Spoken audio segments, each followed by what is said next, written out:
रूपा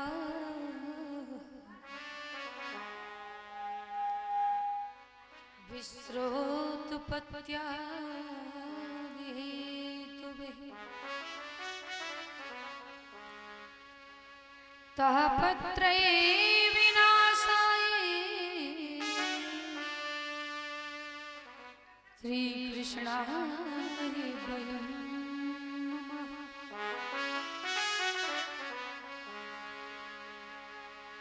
वरिणानामर्थसङ्घानां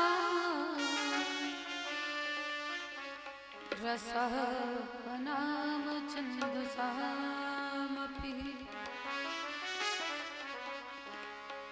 मंगलानां च कर्तारः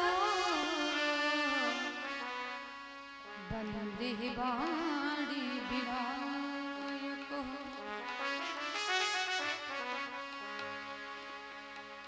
या देवी सर्वभूतेषु बुद्धिरूपेण संस्थिता नमस्तस्यै नमस्तस्यै नमस्तस्यै नमो नमः।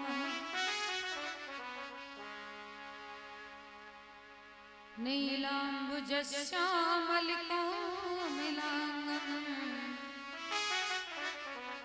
सीतासमारोपितवहः पाणिमहासायकचारुचापं नमामि रामं रघुवंशिनाथं नमामि रामं रघुवंशिनाथं। गुरुर्ब्रह्मा गुरुर्विष्णुः गुरुर्देवो महेश्वरः गुरुर्साक्षात् परब्रह्म तस्मै श्री गुरुवे नमः। मान रहित विष घोल के शंभु भये जगदीश बिना मान अमर कंदिरा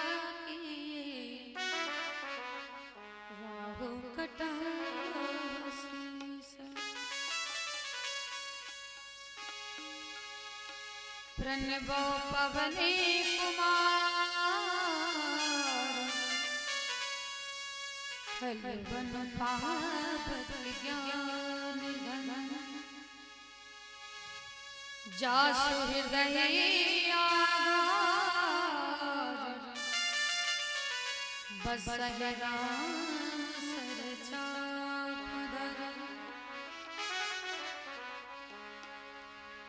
बसहि राम सरचापदर। बंदव तुलसी के चरण जिनकी जो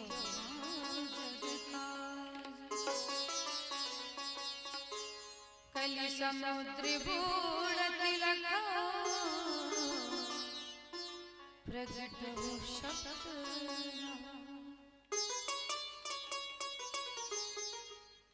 जय जय जय बाबा जय जय माता जय जय जय बुंदेलधर जय जय बाबा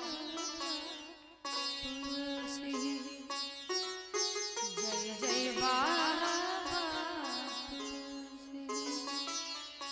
बोलिए गोस्वामी तुलसीदास जी महाराज की जय हो। अकारण वाले पर ब्रह्म कौशल्य नंदन दशरथ नंदन श्री राघव सरकार के चरणों में बारंबार प्रणाम करते हुए कैलाश पर विराजमान भूत भवन भोले बाबा के चरणों में बारंबार प्रणाम करते हुए श्री राम कथा के अनंत रसिया श्री हनुमान जी महाराज के चरणों में बारंबार प्रणाम करते हुए और श्री गुरुदेव भगवान के चरणों में बारंबार प्रणाम करते हुए जिनकी कृपा हम सब पर बरस रही है और आज बड़ा ही सौभाग्य का दिन है कि महाराज जी की मूर्ति की जो प्रतिष्ठा भी है और हमारे जो साज पर साथ दे रहे और वन पर साथ दे रहे किशोरी शर्मा जी ये बड़ी सुंदर जो है हमारे साथ में साथ दे रहे हैं और तबला पर साथ दे रहे श्री राजेश जी और पेट पर साथ दे रहे हमारे धर्मेंद्र भैया हमारी आवाज को आप तक पहुंचा रहे कुशल माइक ऑपरेटर महोदय कथा प्रांगण में पधारे हुए सभी भक्तजन विप्रजनमान श्रिया गारी के पच्चिन्न पर चलने वाली हमारी माताएं बहनें एवं पुष्प वाटिका पुष्प करने वाले नन्हे मुन्ने बाल गोपाल मैं सभी के चरणों में वंदन करती हूँ अभिनंदन करती हूँ। जैसे कि मंच परंपरा है 2 बार भगवान का संकीर्तन करेंगे फिर कथा की ओर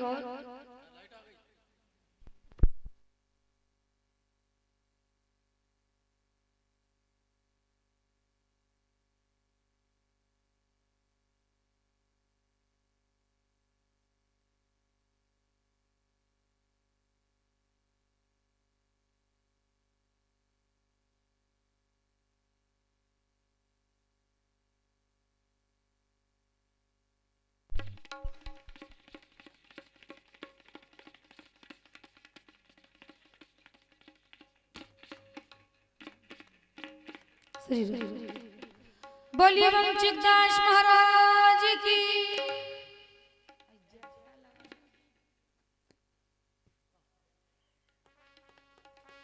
जय श्री राम। सभी लोग तालियों के साथ गाएंगे भजन को कि पत्ता बोला पात से और सुन तरवर मेरी बात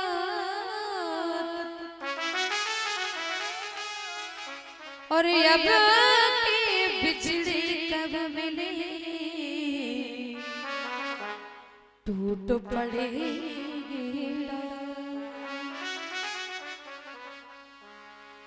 बोलिए राघवेंद्र सरकार की कि ऐसा सजना हो ऐसा सजना सबरना मुबारक तुम्हें हो कम से कम इतना कहना हमारा करो ऐसा सजना सबरना मुबारक तुम्हें कम से कम इतना कहना हमारा करो।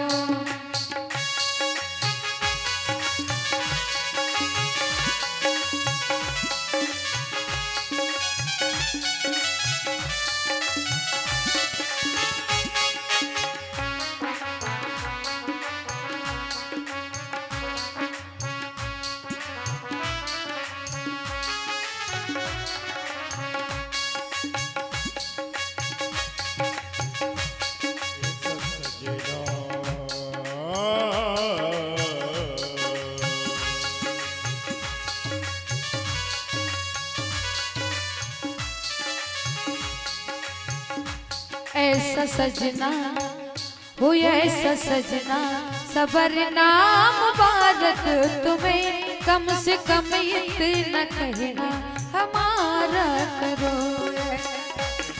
सबरना मुबारक तुझे कम से कम इतना कहना हमारा करो ऐसा सजना सबरना मुबारक तुम्हें ऐसा सजना सबरना मुबारक इतना कहना हमारा करो। क्या कहता है भगवान कृष्ण जी से कि ऐसा जो आपका श्रृंगार है वो कितना अद्भुत है। जो हमारे सामने लड्डू गोपाल बैठे हुए हैं कितने सुंदर लग रहे हैं। तो भक्त कहता है ऐसा सजना सबरना मुबारक तुम्हें, ऐसा सजना सबरना मुबारक तुम्हें, कम से कम इतना कहना हमारा करो। कम से कम इतना कहना हमारा करो। क्या हो लग न जाए, हो लग न जाए नजरिया तुम्हें सावरे, लग न जाए नजरिया तुम्हें सावरे, मुख पे काजल कटीका लगाया करो। हो लग न जाए नजरिया तुम्हें सावरे, तुम काजल कटीका लगाया करो। हरे बोल।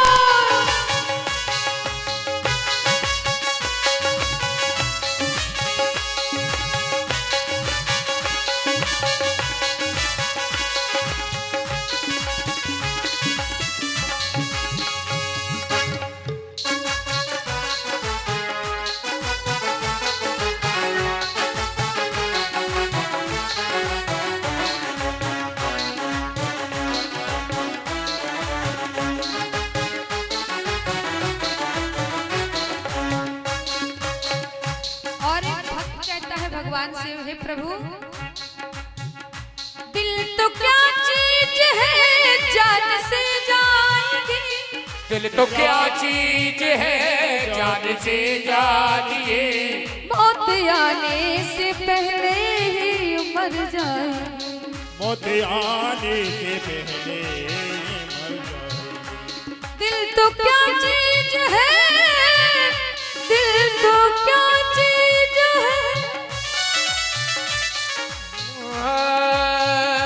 दिल तो क्या चीज है, दिल तो क्या चीज है, दिल तो क्या चीज है जान से जाएंगे, मौत आने से पहले ही मर जाएंगे, मौत आने से पहले ही मर जाएगी।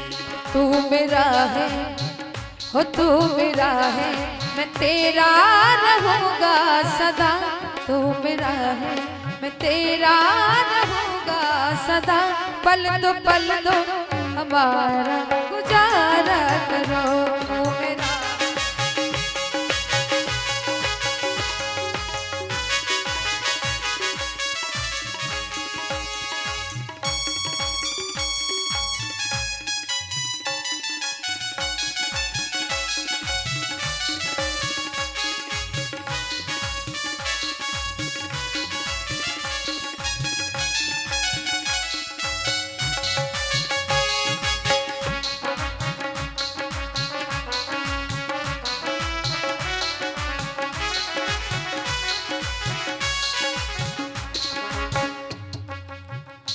तेरी बाकी अदा जिस पे दिल है फिदा, तेरी बाकी अदा जिस पे दिल है फिदा, तेरी बाकी अदा जिस पे दिल है फिदा, तेरी बाकी अदा जिस पे दिल है फिदा, ऐ मेरे साबरे तू ना हो ना जुदा, मेरे सामने तू न आजा जरा, मेरे साबरे तू ना हो ना जुदा, मेरे सागरे तो न होगा जुदा, ए तेरी ही अदा पर ही लुट जाएंगे, हम तेरी ही अदा पर लुट जाएंगे, हम तेरी ही अदा पर ही लुट जाएंगे, हम तेरी ही अदा पर लुट जाएंगे।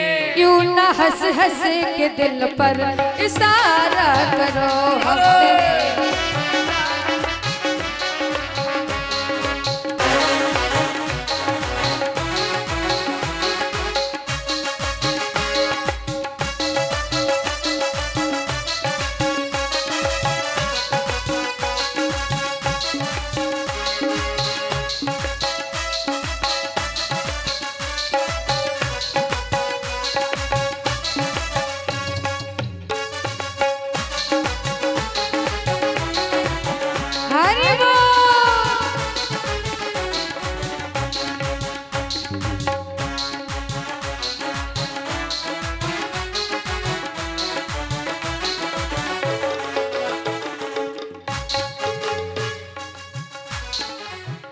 हो ऐसा सजना, हो ऐसा सजना, सबर नाम मुबारक तुम्हें, कम से कम इतना कहना हमारा करो।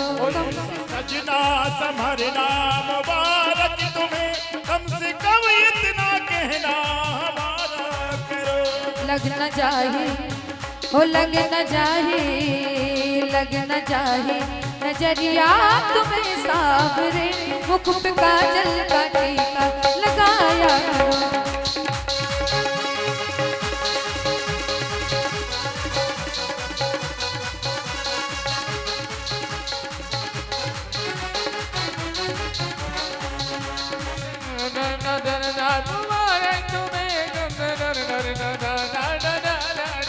कम से कम इतना कहना हमारा करो, कम से कम इतना कहना हमारा करो, है हमारा करो, है हमारा।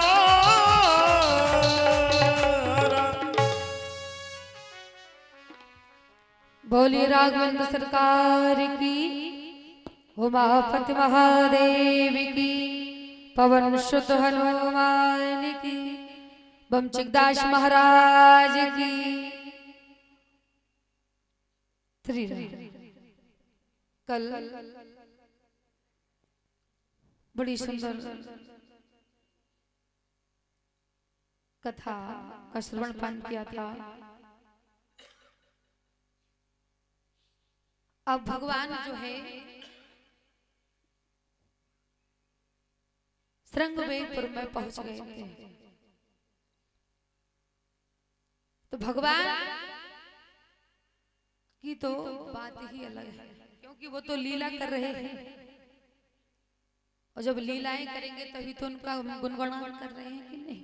नहीं तो उनका गुणगान कैसे करते हैं जब वो लीलाएं नहीं करते? तो भगवान की कृपा जो है बड़ी असीम कृपा है, जिससे हम आज जो है कथा को कह रहे हैं और सुन रहे हैं। और ये भगवान की कृपा है, जितना वो बुलवाते हैं उतना ही हम सब बोल पाते हैं, चाहे आप हो चाहे हम हो। तो भगवान का नाम ही एक सहारा है, जिससे इस कली काल में हमारा उद्धार हो जाए। क्योंकि एक बार नारद जी भगवान विष्णु के पास गए, और जब भगवान के पास पहुंचे नारद जी, तो नारद जी तो बड़े संत हैं और भगवान का भजन करते रहते हैं निरंतर।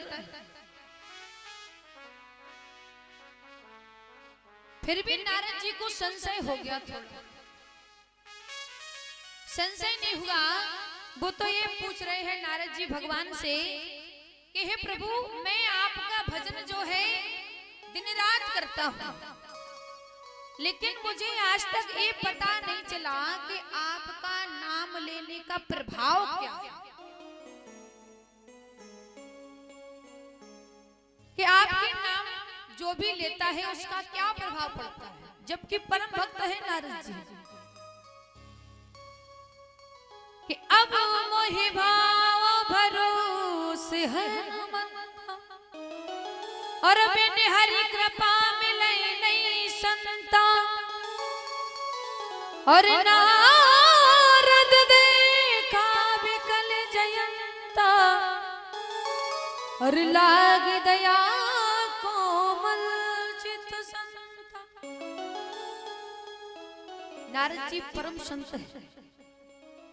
भगवान ने कहा आप तो सब जानते हो कि मेरे नाम का प्रभाव क्या है। बोले नहीं, मैं यही तो नहीं जानता, नाम को तो जपता हूँ लेकिन आपके नाम का प्रभाव नहीं जानता। तो राम जी ने कहा आप मेरे प्रभाव को जानना चाहते हैं? बोले हाँ। कैसे जानोगे? बोले आप पृथ्वी पर जाओ। तो नारद जी जैसे पृथ्वी पर विचरण करने के लिए आए, क्योंकि भगवान ने कहा था जैसे ही तुम इस पृथ्वी पर जाओगे, पृथ्वी लोक पर, तो वहां जो है आपको एक छोटा सा जो पिल्ला होता है ना वो मिलेगा छोटा सा। बोले अच्छा, तो जब वो मिलेगा तो उसके कान में तुमको एक बात कहनी है। बोले क्या? बोले उसके कान में केवल एक बात कह देना। क्या? बोले राम। और जैसे उसके कान में राम कहोगे ना तो तुम्हें प्रभाव पता चलेगा कि क्या प्रभाव है मेरे नाम का। जब नारद जी आए तो उनको वही पिल्ला छोटा सा मिला और देखा तो उसके कान में जाकर के नारद जी ने राम बोल दिया। क्या? राम। और जैसे ही राम बोला तो वो पिल्ला मर गया। अब जैसे मर गया तो नारद जी घबराने लगे। बोले ये हो क्या रहा है? राम जी के नाम लेने से ये मर गया। फिर भगवान ने कहा था थोड़े और आगे बढ़ोगे तो एक बगीचा मिलेगा। क्या? बगीचा। मैया ध्यान से सुन लो कथा, ये तुम्हारे ही हित की है। और अगर सर्दी ना लग रही हो तो यहाँ बैठ जाओ सामने। तो भगवान ने कहा कि तुम्हें जाकर के जैसे ही बाग में पहुंचोगे तो वहां पर एक तितली मिलेगी। क्या? तितली बैठी हुई होगी पुष्पों पर। तो उसके कान में भी जाकर के तुम्हें यही कहना है। तो जैसे ही गए नारद जी, तो जब जैसे बाग में पहुंचे, बाग में पहुंचते ही देखा तो वो मिली। तो अब जैसे ही उसके कान में भी राम कहा, राम कहते ही वो भी मरी। अब जैसे ही मरी तो नारद जी घबरा के भगवान के पास पहुंच गए। और जैसे पहुंचे कहा प्रभु ये क्या हो रहा है? आपके नाम से मतलब जिसके भी कान में आपका नाम बोल रहे हैं वो मरता चला जा रहा है। तो भगवान ने कहा अभी पूरा थोड़ी ना हुआ है तुम्हारा, संशय दूर तुम्हारा बाद में होगा ना, पूरा पता चलेगा तुम्हें जब पूरा काम हो जाएगा। अभी तो तुम आधा काम करके आए हो। बोले नहीं प्रभु अब हम नहीं जाएंगे, पता चल गया आपके प्रभाव का। बोले नहीं नहीं अभी और जाना पड़ेगा। बोले अब कहाँ जाना है? बोले अब आगे जाकर के जो राजा थे बोले उनके यहाँ पुत्र हुआ, इसलिए अब तुम्हें उनके घर भी जाना है। नारद जी बोले अभी तो ये पशु थे, पक्षी थे, तो इनके कान में कहा तो ये मर गए और कहीं उसके कान में जाके कहेंगे तो फिर तो हमें पिटना ही पिटना है, बचेंगे नहीं प्रभु, हम तो नहीं जा रहे। बोले नहीं नहीं जाना तो पड़ेगा। और जैसे ही नारद जी फिर आए तो राजा के राजमहल में गए। उस समय जो है महारानी ने एक छोटे से अबोध बालक को जन्म दिया था। तो उनकी खुशियां मनाई जा रही है राजमहल में। अब नारद जी जैसे द्वारे पर पहुंचे तो राजा बड़े प्रसन्न हुए। कहा आज तो बड़ी भगवान की कृपा हुई जो नारद जी हमारे घर पधार गए, नहीं तो ये कहाँ जाते हैं, तो संत महात्मा है। जब इतना कहा तो नारद जी तो वैसे ही डरे हुए थे, कब कुछ गड़बड़ हो गई तो ये राजा महाराजा है बंदी बना करके जेल में डाल देंगे और फिर हम बचने वाले नहीं हैं। तो नारद जी को देख करके वो तो बड़े प्रसन्न हुए राजा और कहा आओ नारद जी यहाँ पर बैठिए आप। तो नारद जी को बड़ा सुंदर जो है आसन लगाया, उस पर नारद जी बैठे। जैसे ही नारद जी बैठे तो नारद जी तो डर रहे हैं आपस में, मन ही मन में डर लगा है कि अब इसके मुख में कहीं राम बोला और इसका बच्चा जो है मर गया तो ये तो मुझे जेल में डाल देगा और जाने कितने दिन की सजा देगा। और राजा महाराजा प्रसन्न है, राजा कह रहे हैं कि आप जो है हमारे बेटे का भाग्य बताइए कि हमारे बेटे का भाग्य कैसा है। नारद जी कह रहे आप भाग्य बताने की बात कर रहे हो, मन में कह रहे हैं यहाँ तो हमारी वैसे ही लगी पड़ी हुई है। तो जैसे ही राजा ने गोदी में दिया उस बालक को, अब नारद जी सोचने लगे इसके कान में राम कहे या ना कहे। अब जैसे ही नारद जी ने उस बालक को लिया और उसके कान में जैसे ही राम कहा, तो जो छोटा बालक था बोलने लायक भी नहीं था, तो वो बालक के कान में जैसे ही राम कहा तो वो बालक बोलने लगा। और जैसे ही बोलने लगा तो नारद जी अचंभे में पड़ गए कि अभी जिसके कान में भी राम बोला वो मर गया और ये बालक बोलने लगा, अभी छोटा सा ही जिसका अभी जन्म हुआ। तो वो बालक ने जैसे ही देखा नारद जी अचंभित हुए, तो कहने लगे अरे नारद जी आप इतना परेशान क्यों हो रहे हो? बोले मैं इसलिए परेशान हूँ कि दो के कान में बोला सो मर गए और तुम बोलने लगे जो अभी बोलने लायक नहीं हो। तो वो बच्चा कहने लगा कि मैं वही हूँ जो पहले जन्म में तुमने हमारे कान में जब पिल्ला बने हुए थे तब राम कहा था, तो हम मर गए थे, और दूसरे जन्म में तितली बने तो उसके कान में कहा राम, तो तब हमारा उद्धार हुआ।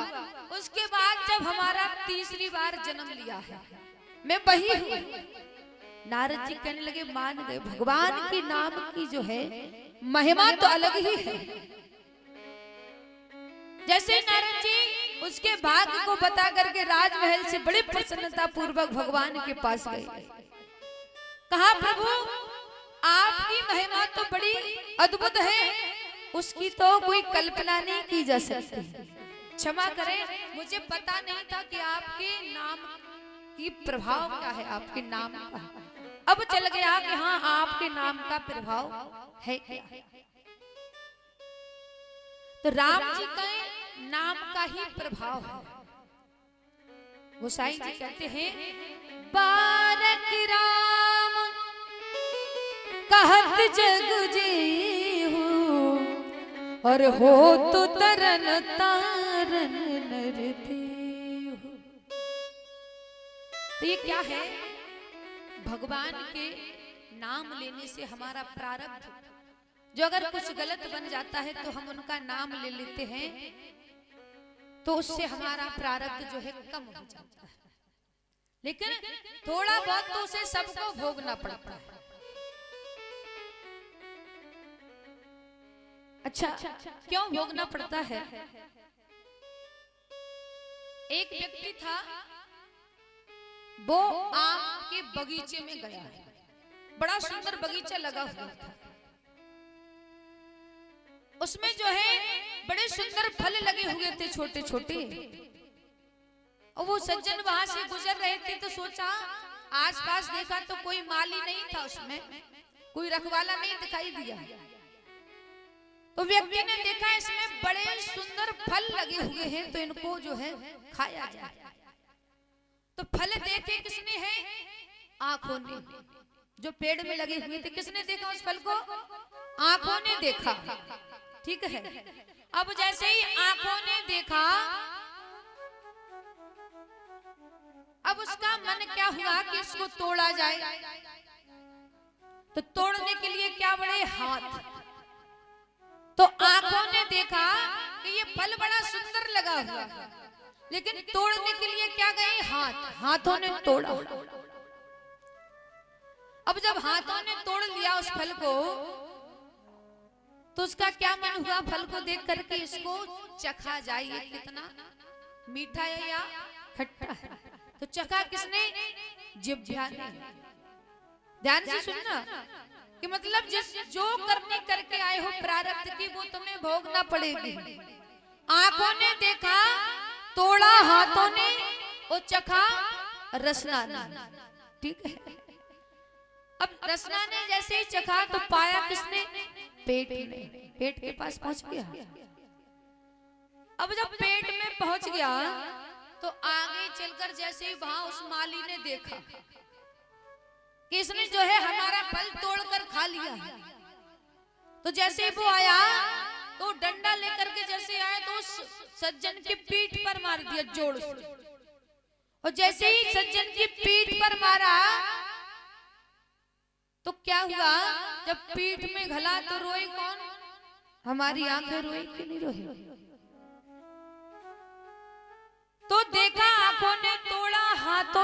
खाया चखा जिब्या ने, खाया पेट ने, और पिटे पीठ। जब पीठ पिटी डंडे से तो आंसू कहां से निकले? आंखों से। इसलिए जो हम करनी करके आए हैं उसे हमें भोगना पड़ेगी कैसे भी करके। और जब उस करने को हम भोगते हैं प्रारब्ध को, तो उसे हम कैसे सुधारते हैं? भगवान के नाम से। तो भगवान का नाम का ही ऐसा एक प्रभाव है जिससे हमारा उद्धार हो सकता है कि राम नाम कली अभिमत दाता,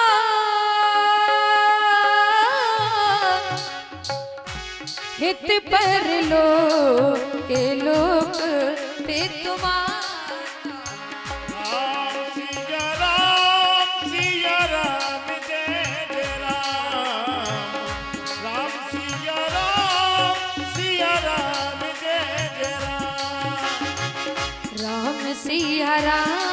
सिया राम जय जय राम, राम सिया राम सिया राम।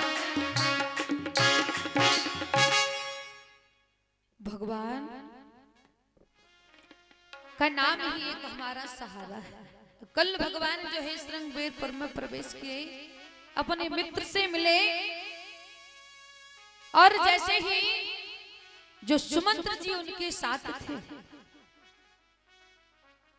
तो भगवान ने क्या किया कि सुमंत्र जी से कहने लगे कि अब आप जो है यहाँ से वापस चले जाइए, जिससे मैं यहाँ से आगे की यात्रा को स्वयं प्रारंभ करूंगा। लेकिन सुमंत्र जी कहते हैं, प्रभु पिताजी ने कहा था कि मैं तुम्हें जो है 2-4 दिन घुमा करके वापस ले जाऊं, इसलिए मैं अकेला नहीं जाऊंगा। तो राघवन सरकार कहते हैं सुमंत्र जी से कि आप जो है वापस जाइए, मैं अपने पिता का आज्ञा का पालन करूंगा, और यहाँ से मैं वन की यात्रा स्वयं ही चलकर जाऊंगा। यहाँ से आप जो है वापस चले जाइए। तो जबरदस्त जाओ सुमंत जाओ, मेरा जीना करूं।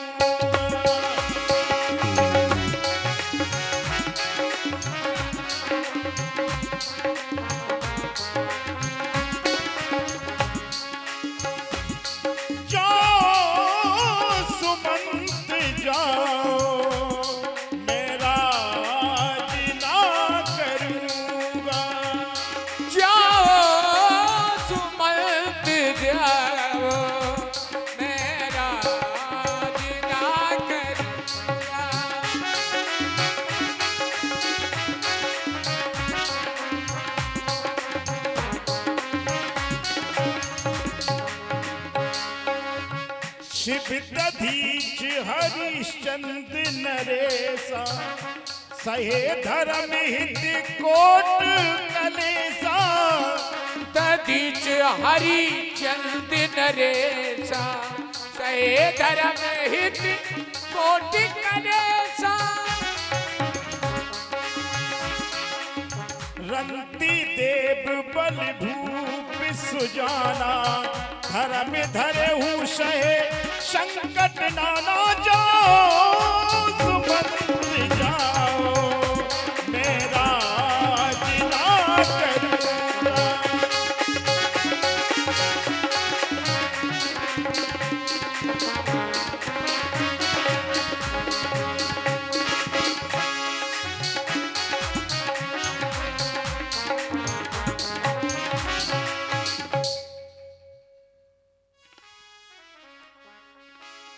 तो भगवान जब सुमंत्र जी को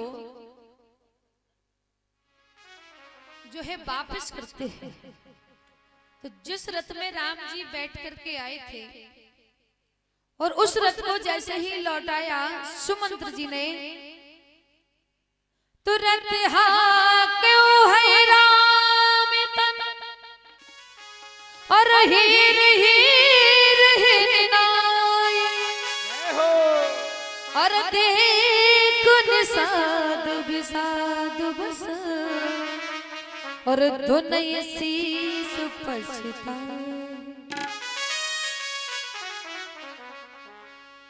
तो जैसे ही राम जी की ओर से सुमंत्र जी रथ को हाँकने लगे तो उस रथ के जो घोड़े थे, रथ हाँक्यो है राम तन हेर हेर हिलना, तो उस रथ के जो घोड़े थे वो भी राम जी को जाते हुए देख करके दुखी होने लगे और विकल हो रहे हैं, रो रहे हैं। अब आप एक विचार कीजिए कि राम जी के जाने से जो पशु पक्षी भी विकल हो रहे हैं कि यहाँ से जा रहे हैं, उस रथ के घोड़े जो है व्याकुल हो रहे हैं कि मैं इनके बिना जीवित कैसे रह पाऊंगा। अब जो है राम जी के बिना मैं कैसे जाऊं अयोध्या। गोसाई जी लिखते हैं राम जी ने जबरदस्ती जो है सुमंत्र जी को पठाया कि बरबस राम सुमंत्र पठाए, बरबस राम सुमंत्र पठाए, बरबस राम सुमंत्र पठाए, बरबस राम सुमंत्र पठाए, सुरसर तीरे आप तब ओ सुरसर तीरे आप चले आए, जासु वियोग विकल पशु से, वियोगे विकल जासु वियोग विकल पशु से, जास वियोग विकल पशु प्रजा मातु पितु जी है कैसे, माते पितु के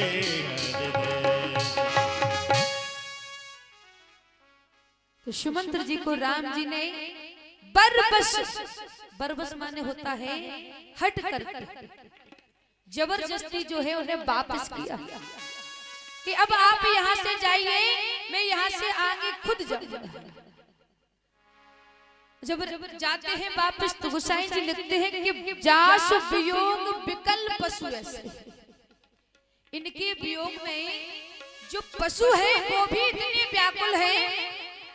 तो आप समझिए कि इनकी माता पिता का क्या होगा, और जो अयोध्या की प्रजा है उसका क्या होगा, वो तो जिंदा ही नहीं रह पाएंगे, क्योंकि जिनके कारण जिनके जाने के कारण से जो है पशु पक्षी जो घोड़े हैं वापस जा रहे हैं वो सभी रो रहे हैं। इधर सुमंत्र जी को वापस जैसे ही करते हैं और तब राम जी जो है सुरसर तीर आप कहे आहे, गंगा जी के तट पर पहुंचे। राम जी और लक्ष्मण जी और मैया सीता जैसे ही गंगा जी के तट पर पहुंची तो गंगा जी को प्रणाम किया तीनों ने। अब प्रणाम करके अब सोचने लगे कि अब ये गंगा पार जाना है, तो यहाँ तो कोई नाव वाला भी नहीं मिल रहा है, दिखाई नहीं पड़ रहा है कि जिससे हमारी जो है गंगा पार हो जाए। अब भगवान यहाँ वहां देख रहे चारों तरफ, लेकिन कोई दिखाई नहीं दिया। और जैसे ही दूर से देखा तो केवल जो है गंगा के उस पार बैठा हुआ, काशी दिखाई दे जाए इतनी दूर बैठा। अब राम जी ने आवाज लगाई, अरे केवट भैया इधर आ। केवट कहता है मैं नहीं आ रहा, थोड़ा मुझे गंगा के पार जाना है। जब केवट कहता है, भगवान ने इतना पुकारा लेकिन केवट कहता है भैया प्रभु हम नहीं आ रहे ऐसे है। बोले क्यों नहीं आ रहे हो, मुझे गंगा को पार करा दो। बोले नहीं ऐसे नहीं आएंगे। तो बोले कैसे आओगे? बोले मैं सब जानता हूँ तुम्हारी, केवट करने लगा मैं तुम्हारी सारी बातों को जानता हूं इसलिए मैं नहीं आ रहा हूं। भगवान जो है नाव मांग रहे हैं केवट से, मांगी नाव ना केवट आना,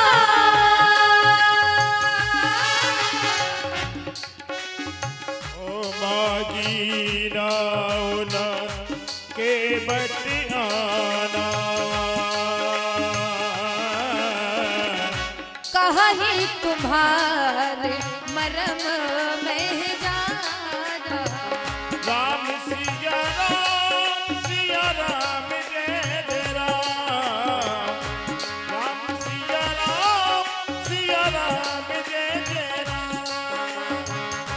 चरण कमल रज कहु सब कयाही, मानुष करी मोरे कछुआही। राम सिया राम जय जय राम, राम सिया राम जय जय राम। ओ छुअत सिला भई नारी सुहाई, पाहन तेना काट कठनाई। राम सिया राम जय जय राम, राम सिया राम जय जय राम, राम सिया राम जय जय राम। केवट भगवान से कहता है प्रभु मैं तुम्हारी सारी बातों को जानता हूँ, कहूँ तुम्हार मर्म में जाना, मैं तुम्हारे सारे मर्म को जानता हूँ। अब लक्ष्मण जी बगल में खड़े हुए हैं, जो सदा भगवान के साथ रहते हैं। लक्ष्मण जी विचार कर रहे हैं कि मैं इनके साथ जो है 24 घंटे रहता हूँ, बराबर इनके साथ रहता हूँ, लेकिन मैंने इनका मर्म नहीं जान पाई। और ये कहता है कहूं तुम्हारे मर्म में जाना है, और मांगी नाव न केवट आना। उसने कह दिया मैं नहीं आ रहा हूं, मैं तुम्हारे मर्म को जानता हूं। भगवान बोले तुम मेरी क्या मर्म को जानते हो? बोले बताऊं। पहली बात तो ये है कि छुअत सिला भई नार सुहाई। हमने सुना है कि आप विश्वामित्र जी के साथ जब जा रहे थे जनकपुर के लिए, तो रास्ते में आपको जो पाषाण की शिला मिली हुई थी, और उस शिला पर जो है आपने अपने चरण रज को लगा दिया तो वो स्त्री में परिवर्तित हो गई। इसलिए मैं जो है इसमें कोई घाटे का सौदा नहीं करूंगा। भगवान बोले कैसे? बोले कहीं आपकी चरण रज हमारी नाव पर लग गई और स्त्री में परिवर्तित हो गई तो हमारी घर में जाकर तो पिटाई लगेगी, है ना। वो कहेंगे ये तुम कहां से दूसरी औरत को ले आए। और दूसरी बात प्रभु, इससे जो है मेरा घर और परिवार चलता है। ये मेरी नाव जो है काठ की है, और कहीं स्त्री में परिवर्तित हो गई तो मेरा परिवार कैसे चलेगा फिर? और तो मुझे कुछ आता नहीं है, इसलिए मैं नहीं आ रहा हूं। अच्छा, भगवान को देखिए, जो भगवान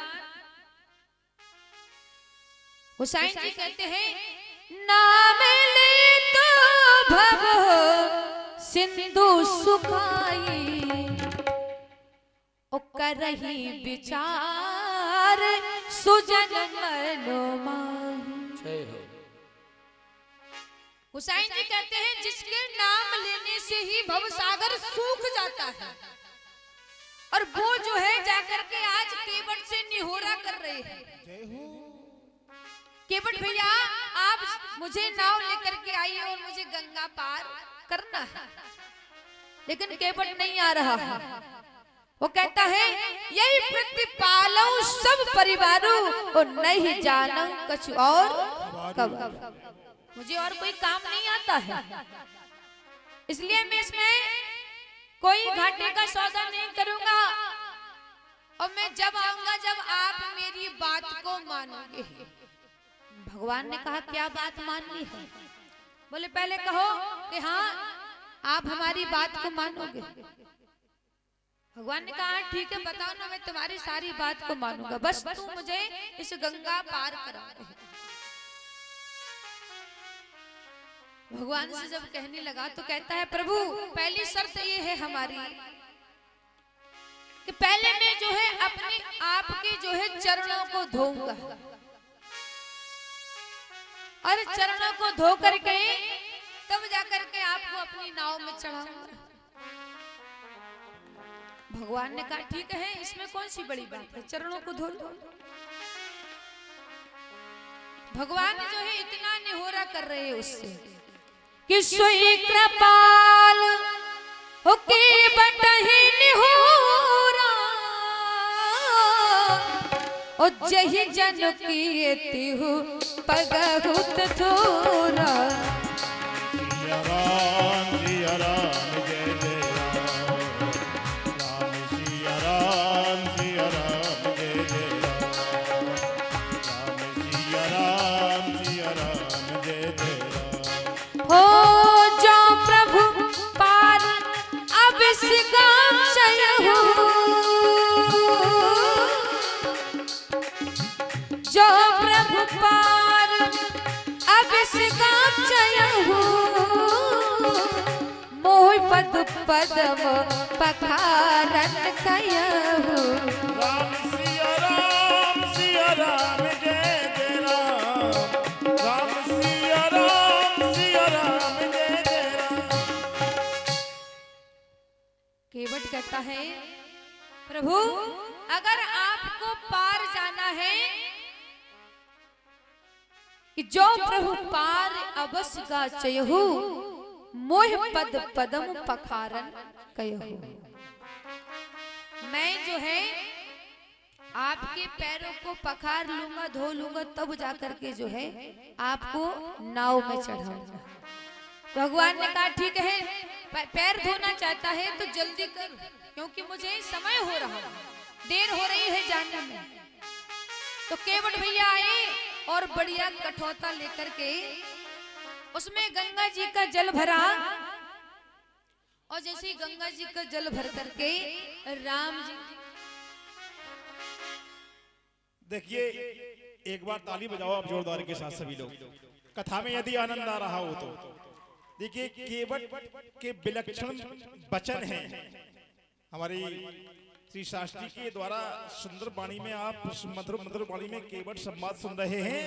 केवट कह रहा है कि तनक तुम कारे तो मन के हम कारे, तन के तुम कारे और मन के और तन के तुम कारे तो मन के हम कारे, आज खूबई मिले कारी, खूबई मिले कारे कारे, खूबई मिले दो कारे कारे। तनक तुम कारे तो मन के हम कारे, तनक तुम कारे तो मन के हम कारे, आज कैसे